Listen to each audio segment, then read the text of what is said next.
কারণ পঞ্চতত্ত্ব বন্দনা যদি আমি না করি তাহলে আমার কলিকে অপমান করা হয়। মানে কলি ভগবান হচ্ছে শ্রী চৈতন্য মহাপ্রভু।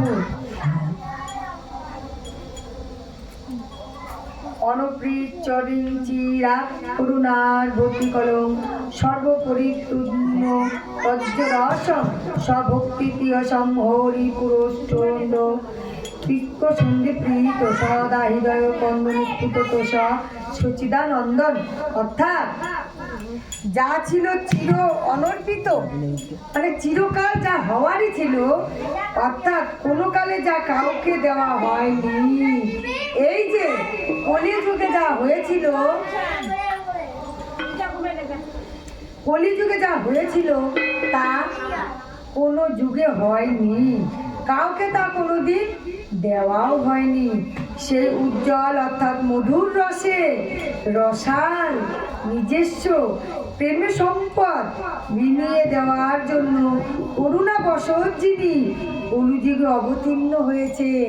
এই যে প্রেম ভক্তি বিলানোর জন্যে কলিযুগে যারা অবতীর্ণ হয়েছেন, স্বর্ণপূজের মতন উজ্জ্বল তার দেহকান্তি সেই সচিদানন্দন হরি তোমাদের হৃদয় কন্দনে সর্বদাই প্রীতি পেতে থাকুক।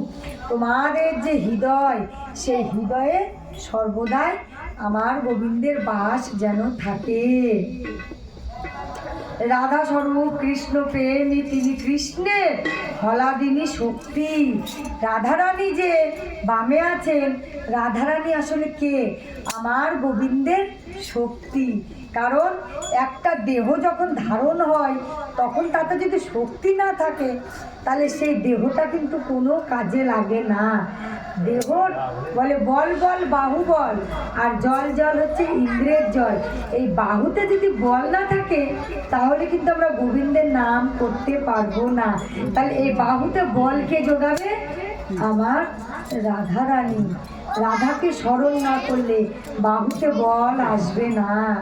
ওই জন্যে সবসময় মুখে অনেকে বলে না জয় নিতাই, জয় গৌর, হরি বল না বলে শুধু যদি আমরা রাধে রাধে রাধে রাধে রাধে রাধে বলি, তাহলে আমাদের যতবার রাধে বলবো ততবার মনোবল বাড়বে, যতবার রাধে বলবো ততবার শক্তি বাড়বে, যতবার রাধে বলবো ততবার আমার গোবিন্দকে বলা হবে।